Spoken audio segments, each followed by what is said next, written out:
महाराष्ट्र को लेकर दिल्ली में आज अहम बैठक होनी है। महायुति में सीट शेयरिंग को लेकर यह बैठक होगी। अमित शाह से महायुति के नेता मुलाकात करेंगे और बैठक में एकनाथ शिंदे और फडणवीस शामिल होंगे। अजित पवार और प्रफुल्ल पटेल भी इस बैठक का हिस्सा होंगे। तो सभी की नजर रहेगी इस मीटिंग को लेकर। महाराष्ट्र को लेकर जो दिल्ली में आज एक अहम बैठक होनी है। महायुति में सीट शेयरिंग के फॉर्मूले को लेकर यह मीटिंग होगी। अमित शाह से महायुति के बड़े नेता मुलाकात करेंगे।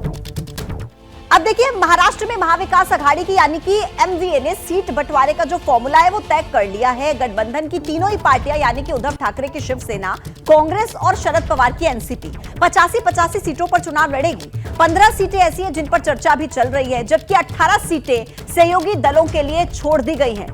यानी कि देखिए, ये जो फॉर्मूला है सीट शेयरिंग का, ये महाविकास अघाड़ी ने तय कर लिया है और इस फॉर्मूले के मुताबिक जो गठबंधन की तीनों ही बड़ी पार्टियां हैं, उद्धव ठाकरे की शिवसेना हो, कांग्रेस हो या फिर शरद पवार की एनसीपी, तीनों पार्टियां 85-85 सीटों पर चुनाव लड़ेंगी। 15 सीटें अभी भी ऐसी हैं जिन पर चर्चा चल रही है, जिन पर फॉर्मूला तय नहीं किया गया है और इन पर अभी बात बनना बाकी है। आगे बढ़ते हुए देखिए, उद्धव ठाकरे की शिवसेना ने 56 सीटों के लिए अपने उम्मीदवार तय कर दिए हैं।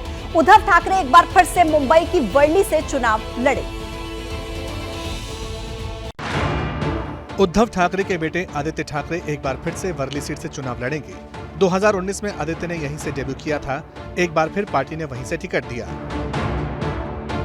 शाम 7 बजे महाविकास अघाड़ी के नेताओं की प्रेस कॉन्फ्रेंस हुई और उससे ठीक पहले उद्धव ठाकरे की शिवसेना ने उम्मीदवारों की पहली लिस्ट जारी कर दी। प्रेस कॉन्फ्रेंस में शिवसेना यू, कांग्रेस और एनसीपी एस के नेता मौजूद रहे और तीनों ने 85-85 सीटों पर लड़ने का ऐलान किया। महाराष्ट्र में महाविकास आघाड़ी की बहुमत की सरकार आएंगी, इतना भी आपको अवगत कराता हूँ। तीनों दलों ने 85-85 सीटें बांटी हैं, मतलब 288 में से 255 सीटों पर सहमति बन गई है।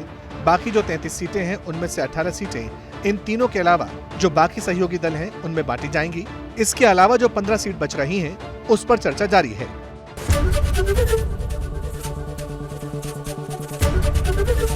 एबीपी गंगा, खबर आपकी, जुबान आपकी।